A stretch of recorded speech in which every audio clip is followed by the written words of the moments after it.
2025ஆம் ஆண்டு ஃபுல் செங்கனுக்கு பிறகு இந்த ருமேனியாவுக்கு எங்கள நாடுகளில் இருந்து non-EU கண்ட்ரீஸில் இருந்து எம்ப்ளாயீஸை எடுப்பாங்களா, தொழிலாளர்கள் வர இயலுமா, ஒர்க் பர்மிட் இஷ்யூ பண்ணுவாங்களா, பல பேர் மத்தியில் பல சந்தேகங்கள் இருக்குது.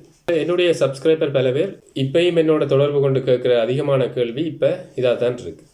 இப்போ நாங்கள் இனி தானே அப்ளை பண்ண போகிறோம், நாங்கள் வர முடியுமா, ஒர்க் பர்மிட் தருவாங்களா, இல்லை மற்ற ஐரோப்பிய நாடுகள் மாதிரி கஷ்டமாக போயிடுமா என்ற கேள்வி.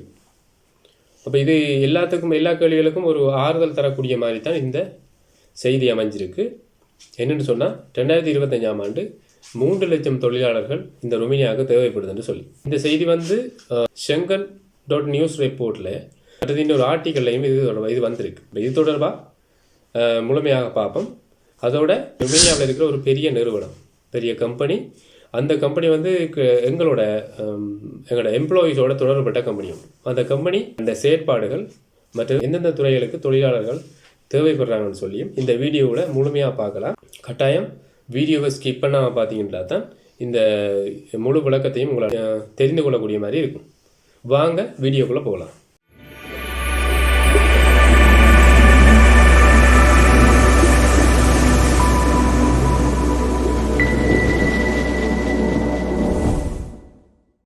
உறவுகளுக்கு வணக்கம், நான் உங்கள் செபா. ருமேனியாவுக்கு நாங்கள் இங்கே எம்ப்ளாயீஸாக ஒர்க் பண்ணுற மாதிரி ருமேனியாவில் இருக்கிற பலதரப்பட்ட தொழிலாளர்கள் வெளிநாடுகளுக்கு இப்போ யூரோப் கண்ட்ரிகளில் வேலை செய்கிறாங்க. யூரோப் கண்ட்ரிகளில் வேலை செய்யும்போது அவங்களுக்கு இந்த நாட்டு சேலரியை விட கூடுதலாக அதிகமான வருமானத்தை பெற்றுக்கொள்ள முடியும் என்று அவங்க போய் அங்காள வேலை செய்கிறதால இந்த நாட்டில் தொழிலாளர் பற்றாக்குறை நிலவுது. இந்த தொழிலாளர் பற்றாக்குறைக்காக தான் ஒரு மட்டுப்படுத்தப்பட்ட சேலரிகளை கொடுத்து non-EU கண்ட்ரீஸ்லேருந்து தொழிலாளர்களை எடுத்து ருமேனியாவில் வேலை செய்விக்கும் போது இந்த நாட்டு கம்பெனி நிறுவனங்களுக்கு நல்ல ஒரு லாபம், அது லாப நோக்கம் என்று சொல்லலாம். அதே நேரம் இந்த நாட்டு தொழிலாளர்களை வச்சு வேலை செய்விக்கும் போது, தொழிலாளர்களை வேலைக்கு அமர்த்தும் போது கூடுதலான சேலரிகளை கொடுக்குற தேவைப்பாடுகள் இருக்குது. அப்போ இந்த காரணங்களால தான் non-EU கண்ட்ரீஸிலிருந்து எம்ப்ளாயீஸை இங்கே வேலைக்கு எடுக்கிறதுக்கு, ஒர்க் பர்மிட் எடுக்கிறதுக்கு இந்த நாடு விரும்புது. ஒரு வெவ்வேறு இண்டஸ்ட்ரீஸில் இருந்து லேபர்ஸுக்கான டிமாண்ட் எவ்வளவு வருதுன்னு சொல்லி இவங்க கணிப்பிட்டுருக்குறாங்க.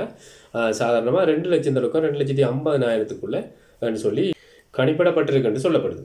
அதை விட முக்கியமாக எந்தெந்த துறைகளுக்கு லேபர்ஸ், எந்தெந்த துறைகளுக்கு தொழிலாளர்கள் டிமாண்டாக இருக்கிறாங்கன்னு சொல்லி ஒரு 2 துறைகளை சொல்லியிருக்காங்க. முக்கியமாக என்னென்னு சொன்னால், முதலாவது கன்ஸ்ட்ரக்ஷன் செக்டர், மற்றது ஹாஸ்பிட்டாலிட்டி செக்டர். இப்போ கன்ஸ்ட்ரக்ஷன் செக்டர்னு சொன்னால் நாங்கள் எப்படின்னு பார்ப்போம். கன்ஸ்ட்ரக்ஷன் லேபர்ஸ் எடுப்பாங்க, கன்ஸ்ட்ரக்ஷன் லேபர் இருக்கும். அப்ரெண்டிஸ்னா ஃப்ரெண்ட்ஸ் படத்தில் வடிவேல் சொல்கிற மாதிரி அந்த கருத்து இல்லை. அப்ரெண்டிஸ்ன்னு சொன்னால் ஒரு குறைந்தளவு சம்பளத்துக்கு தொழிலை கற்றுக்கொள்றதுக்காக ஒரு முதலாளிக்கு கீழே நின்று வேலை செய்து குறைந்தளவு சலரியையும் பெற்றுக்கொண்டு தொழிலையும் கற்றுக்கொள்கிறார்கள். அப்போ கன்ஸ்ட்ரக்ஷன் சைட்டில் கூடுதலாக இப்படியான இந்த நாட்டுக்காரங்களை வச்சு வேலை செய்வாங்க. அது இல்லாமல் முக்கியமான மற்ற பொசிஷன்களுக்கு, ஜாப் ரோலுக்கு எங்களோட நாட்டிலிருந்து எடுப்பாங்க. Electrician, plumbers, carpenters, site supervisors, மற்றது project managers, equipment operators, construction செக்ஷனுக்கான டிரைவர்ஸ், இப்படின்னு பலப்பட்ட பொசிஷன்களுக்கு கூடுதலாக கன்ஸ்ட்ரக்ஷன் சைட்டில் ஆக்கள் தேவைப்படுதுன்னு சொல்லி இந்த நாடு பொதுவாக விவசாய நாடு என்று சொன்னாலும் கன்ஸ்ட்ரக்ஷன் சைட் இப்போ செங்கனுக்கு பிறகு, ஆஃப்டர் செங்கனுக்கு பிறகு கட்டாயம் டெவலப் பண்ண வேண்டிய தேவை இருக்குது. ஆனால் பில்டிங்கள் கட்டுப்படுது, அதற்காக பல கம்பெனிகள் உருவாக்குறாங்க. அப்போ அதால் கன்ஸ்ட்ரக்ஷன் ரீதியாக தொழிலாளிகள் இந்த நாட்டுக்கு தேவைப்படுறாங்க. பொதுவாக லேபர்ஸ் என்றாலே ஒரே வேலையை தான் செய்யணும் இல்லை. கன்ஸ்ட்ரக்ஷன் லேபர்ஸ் கட்டிட வேலைகளுக்கு எடுக்கிறவங்களை பலதரப்பட்ட வேலைகள் செய்வாங்க. இப்போ கன்ஸ்ட்ரக்ஷன் ஒரே பில்டிங் கட்டுறது இல்லை, ரோட் வேலைகள், மற்றது வாட்டர் சப்ளை லைன் செய்கிற வேலைகள், அப்படி என்று வேறு இதுகளுக்கும் வரும். இப்போ அதால் கன்ஸ்ட்ரக்ஷன் செக்ஷனுக்கு வர ஆட்களுக்கு சேலரி ரீதியாகவும் கொஞ்சம் அதிகமாக தான் இருக்கும். ஏன்னா வேலைகள் கொஞ்சம் ஹார்டாக இருக்கும், குளிர் காலங்களுக்கு கொஞ்சம் கஷ்டமாக தான் இருக்கும். அப்படி இருந்தும் பல பேர் எங்களோட நாட்டில் இருந்து வேலை செய்கிறது நாங்கள் பார்க்கக்கூடிய மாதிரி இருக்குது. 2வது டாபிக் ஹாஸ்பிட்டாலிட்டின்னு சொன்னால் ஒரு சுற்றுலா தலங்கள், சுற்றுலா டூரிஸ்ட் போய் விசிட்டர்ஸ் அதிகமாக போகிற இடங்கள்ல இருக்கிற உணவு மற்றது குடிபானங்களை தயாரித்து அவங்களுக்கு சர்வ் பண்ணுறது, பரிமாறப்படுற இடங்கள் தான் ஹாஸ்பிட்டாலிட்டிஸ் சொல்லுவாங்க. ஹாஸ்பிட்டாலிட்டி ஒர்க்கர்ஸ் வந்து என்னென்ன இதுகளில் இருக்கிறாங்கன்னு சொன்னால் ஹோட்டல், ரெஸ்டாரண்ட், பார், கஃபிடேரியா, கஃபே, பேக்கரிஸ், மற்றது அதிகமான சில நிறுவனங்களில் இருக்கிற தொழிலாளர்களுக்கு உணவு பரிமாறுறதுக்கான கிச்சன் வேலை ஒர்க்கர்ஸ், அதெல்லாம் இந்த ஹாஸ்பிட்டாலிட்டிஸ்குள்ளே அடங்கும். இப்படியான செக்டர்ஸில் என்னென்ன வேலைகள் வரும்னு உங்களுக்கு அதிகமாக தெரிஞ்சிருக்கும். சமையல்காரருக்கு எடுப்பாங்க, சமையல்காரர், செஃப், மற்றது cleaners, kitchen helper, dish washer, table server, கெஸ்ட்டுக்கு சர்வ் பண்ணுறது, இப்படியான வேலைகள் தான் கூடுதலாக இந்த ஹாஸ்பிட்டாலிட்டி செக்டர்ஸுக்குள்ளே வரும். இந்த 2 செக்டர்ஸுக்குள்ளேயும் வேலையாட்கள் தேவைப்படுறது 2025ஆம் ஆண்டு இதில் தான் கூடுதலாக பற்றாக்குறை இருக்கிறதா எங்கள் நாடுகளை போல நாடுகளில் இருந்து எம்ப்ளாய்ஸ் எடுக்கிறதுக்கு சான்ஸ் இருக்குது.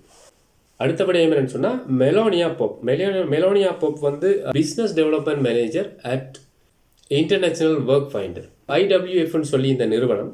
நான் சொன்ன நிறுவனம் வந்து இந்த நிறுவனம் ஒரு ருமேனியாவில் இருக்கிற ஒரு பெரிய நிறுவனம். இந்த மெலோனியா போப் விட்ட கருத்து தான் என்னன்னு சொன்னால், அதிகாரங்கள் தளர்த்தப்பட்டால் Romania could bring to country up to 3 lakh foreign workers in 2025 to fill gap in its economy. Romania தனது பொருளாதாரத்தில் இருக்கிற இந்த இடைவெளியை நிரப்புறதுக்காக 3 லட்சம் வெளிநாட்டு தொழிலாளர்களை நாட்டுக்குள்ளே கொண்டு வர முடியும் என்று இந்த கருத்து தெரிவிச்சிருக்கிறார். இது வந்து Shengen.news ரிப்போர்ட்டில் இன்னொரு ஆர்டிக்கல்லையும் வந்த விடயம். நான் கடந்த வீடியோவில் பதிவிட்ட ஒரு விடயம், ருமேனியாவுக்கு 1 லட்சம் தொழிலாளர்கள் ஷார்ட்டேஜாக இருக்கிறாங்கன்னு சொல்லி அந்த நியூஸ் ரிப்போர்ட்டில் வந்திருக்குது. ஃபாரின் ஒர்க்கர்ஸுக்கான தேவை அந்த லிமிட்டை விட 3 மடங்கு அதிகரிக்கலாம் என்று கவர்மெண்டால் நிர்ணயிக்கப்பட்ட அந்த 1 லட்சம் ஃபாரின் ஒர்க்கர்ஸ் தற்போதைய லிமிட் வந்து அதிகரித்து கொண்டு போகுதுன்னு சொல்லி இந்த தேவையை பூர்த்தி செய்கிறதுக்கு போதுமானதாக இல்லை என்று ஆட்சேர்ப்பு நிறுவனம் எச்சரிக்கை விடுத்து கொண்டிருக்கிறாங்க. இன்னொரு விடயம், இந்த மெலோனியா போப் வந்து business development manager international work finder என்ற நிறுவனத்தில் இருக்கிறான்னு சொல்லி இந்த நிறுவனத்தை பற்றி ஒரு குறிப்பிட்ட விடயம் சொல்ல போகிறேன். இந்த விடயம் என்னத்துக்காக சொல்கிறேன்னு சொல்லி லாஸ்ட்டாக நீங்கள் அண்டர்ஸ்டாண்ட் பண்ணுவீங்கன்னு நினைக்கிறேன். இந்த நிறுவனம் வந்து ஆட்சேர்ப்பு நிறுவனங்கள்லேயே இப்போ நான் கடந்த வீடியோவில் சொன்ன மாதிரி அந்த 1 லட்சம் கோட்டாவை ஃபில் பண்ணுறதுக்கே இந்த நாடு பயங்கரமாக கஷ்டப்பட்டு கொண்டிருக்குன்னு சொல்லி, அப்போ அப்படியான விடயங்களை ஃபில் பண்ணுறதுக்காக இந்த நிறுவனங்கள் வந்து அங்கேருந்து தொழிலாளர்களை எடுக்கிற பல நிறுவனங்களில் இந்த நிறுவனமும் உண்டு. ஆனால் இந்த இன்டர்நேஷ்னல் ஒர்க் ஃபைண்டர் என்ற கம்பெனிக்கு இந்த ஆட்சேர்ப்பு துறையில் வந்து 10% ஷேர் வச்சிருக்கிறாங்க இந்த கம்பெனி, இந்த நிறுவனம். அதோட இவங்களோட செயற்பாடுகளில் இந்த இன்டர்நேஷ்னல் ஒர்க் ஃபைண்டர் வந்து 7 வருஷத்தில் 15,000 பேருக்கு மேலே வெற்றிகரமாக இந்த நாட்டுக்கு ஒர்க் பர்மிட்டில் எடுத்துருக்காங்கன்னு சொல்லப்படுது. எங்களை ருமேனியாவுக்கு எடுத்தவங்களும் இந்த இன்டர்நேஷ்னல் ஒர்க் ஃபைண்டர் தான். இதில் நீங்கள் பார்க்கக்கூடிய மாதிரி இருக்கும். இன்னொரு விஷயம் சொல்லியிருக்காங்க, ருமேனியாவின் வெளிநாட்டு தொழிலாளர்களின் மிகப்பெரிய முதலாளிகளாக தன்னை நிலைநிறுத்தி வச்சிருக்கிறாங்க இந்த இன்டர்நேஷ்னல் ஒர்க் ஃபைண்டர். அப்படின்னு சொன்னால் எங்களை மாதிரி தொழிலாளர்களை இங்கே அவங்க எடுக்கிறாங்கன்னு சொன்னால் எங்களுக்கு முதலாளி அவங்க தான்.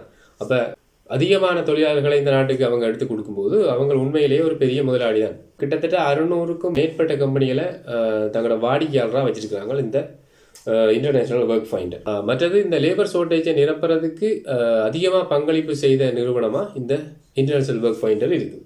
கடந்த ஆண்டு மட்டும் 68,739 வேக்கன்சிஸ் வந்து ரெஜிஸ்டர் பண்ணப்பட்டிருக்காங்க. 68,739 வேக்கன்சிஸ் ரெஜிஸ்டர் பண்ணப்பட்டிருக்கதாகவும், அதில் நான் சொல்ல போகிற துறைகளில் வந்து கீழே சொல்ல போகிற துறைகள் வந்து துறைகளில் இன்னும் பற்றாக்குறை நிலவு என்று சொல்லியிருக்கிறாங்க. என்னென்னா கொரியர் சர்வீஸில் வந்து போஸ்ட், மற்றது கொரியர் சர்வீஸ், மற்ற உணவகங்கள் இருந்து இப்போ நான் முதல் சொன்ன அந்த கேட்டகரிக்குள்ளே வரும். உணவகங்கள், ஹோட்டல்ஸ், ரெஸ்டாரண்ட், ரிசோர்ட், அது எல்லாத்துக்குள்ளேயும் வரும். மற்ற சாலை போக்குவரத்து வசதிகள்ன்ற ரீதியில் கன்ஸ்ட்ரக்ஷன் சைட்டும் வரும். இன்னொன்று drivers, duty and card service. இது இவ்வளத்துக்கும் பற்றாக்குறை நிலவுது என்று சொல்லியிருக்குது. இந்த நிறுவனத்தை பற்றி நான் என்னத்துக்காக இதை சொல்லியிருக்கிறேன்னு சொன்னால், தொழிலாளர் பற்றாக்குறை நிலவும் போது யார்கிட்ட போய் கேட்கலும் இந்த தொழிலாளர்களை இந்த நாட்டுக்கு கொண்டு வர்ற இந்த நிறுவனங்கள்கிட்ட தான் கேட்பாங்க. இப்போ இந்த நிறுவனங்களை அவங்கள கொஞ்சம் புஷ் பண்ணும்போது அவங்கள வந்து கட்டாயம் இந்த நாட்டுக்கு தேவைப்படுற தொழிலாளர்களை இவங்க பெற்றுக் கொடுக்குறதுக்கு முயற்சி செய்வாங்க. அவங்க வந்து எங்களோட நாட்டில் இருக்கிற ஏஜென்சிஸ், குறிப்பிட்ட அளவு நல்ல ஏஜென்சிஸாக, ஏன்னு சொன்னால் போலி டாக்குமெண்ட்டுகளை செய்து அப்படி அனுப்புகிறவங்க அந்த போலி முகவர்கள்ட்ட கொடுக்காம அவங்க தெரிவு செய்த சரியான ஏஜென்ட் மாதிரி இவங்க பார்ட்னர்ஸாக வச்சுருப்பாங்க. அந்த பார்ட்னர்ஸோட இவங்க கண்டெக்ட் பண்ணி அவங்கள ஒவ்வொரு ஏஜென்சிஸுக்கும் குறிப்பிட்ட அளவு வேக்கன்சிஸ் ஆள் தேவைன்னு சொல்லி கொடுப்பாங்க. அப்போ அந்த ரீதியில் சரியான ஆட்களை நாங்கள் சரியான முறையில் கண்டுபிடிச்சி தெரிவு செய்து அவங்கள்ட்ட போய் நாங்கள் எங்களை வேக்கன்சிஸுக்கு அப்ளை பண்ணும்போது அவங்கள வந்து எங்களோட ரொமேனியாவுக்கு அனுப்புறதுக்கு தயாராக இருப்பாங்க.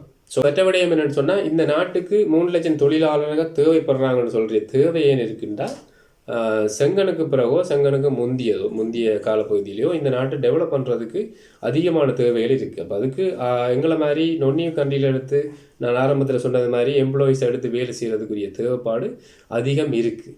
ஆல்ரெடி டெவலப் கண்ட்ரிகள்னு சொல்லி எடுத்து பார்த்தோம்னு சொன்னால் அந்த கண்ட்ரிகளுக்கு ஆக்கள் செங்கனுக்கு பிறகு ஆக்கள் எடுக்கிறது மிக குறைச்சிருக்கலாம். ஏன்னா பெரிய அளவு டெவலப் பண்ண வேண்டிய தேவைகள் இல்லாத ரீதியில் அவங்களுக்கு அதை லிமிட் பண்ணியிருப்பாங்க. அந்த நாட்டின் ரூல்ஸ் அண்ட் ரெகுலேஷன் எல்லாம் பயங்கர ஸ்ட்ரிக்டாக இருக்கும். ஆனால் இந்த நாட்டுக்கு தேவைகள் இருக்கிற ரீதியில் எப்படியோ ஆக்களை தொழிலாளர்களை இந்த நாட்டுக்கு கொண்டு வந்து தங்களோட நாட்டை டெவலப் பண்ணுறதுக்கு முயற்சி செய்வாங்க. அப்போ அதால் இதிலேருந்து விளங்கியிருக்கும் இந்த நாட்டுக்கு எப்படியோ நாங்கள் 2025 அட்லீஸ்ட் ஒரு அரைவாசி 50% ஆகுது லேபர்ஸை கட்டாயம் ஒர்க் பர்மிட்டில் எடுப்பாங்கன்ற ரீதியில் எடுப்பாங்க. அப்போ இதை நாங்கள் இந்த நாடு செங்கன் ஆகும்ன்றது உறுதியாயிட்டுது. அடுத்தது இந்த நாட்டுக்கு தேவைப்பாடு இருக்குன்ற உறுதியாயிட்டுது. தேவைப்பாடு இருக்கும் பட்சத்தில் இந்த நாடு எப்படியாவது எங்களோட தொழிலாளர்களை இந்த நாட்டுக்கு கொண்டு வருவாங்க. அந்த நம்பிக்கையோட இருப்போம். அதிகமான இப்படியான அப்டேட்டுகளை நான் அடுத்தடுத்து உங்களுக்கு தர்றதுக்கு இருக்கிறேன். இந்த நாட்டின் உத்தியோகபூர்வமான செய்தித்தளங்களில் இருந்து வர உத்தியோகபூர்வ அறிவித்தல் செய்திகளை உங்களுக்கு உடனுக்குடன் நான் அப்டேட் பண்ணுறதுக்கு தயாராக இருக்கிறேன். தொடர்ந்து இந்த சேனலோட இணைஞ்சிருங்க. இந்த வீடியோ பிடிச்சிருந்தா லைக் பண்ணுங்கள், கமெண்ட் பண்ணுங்கள், ஃப்ரெண்ட்ஸுக்கு ஷேர் பண்ணுங்கள். மறக்காமல் இந்த செபாவி உலக சேனலை சப்ஸ்கிரைப் பண்ணி பெல் பட்டனை அழுத்தி வைங்க. அப்போ தான் உங்களோட நோட்டிஃபிகேஷனுக்கு என்னுடைய அடுத்தடுத்த அப்டேட்டுகள் உடனே வந்து சேரும். நன்றி.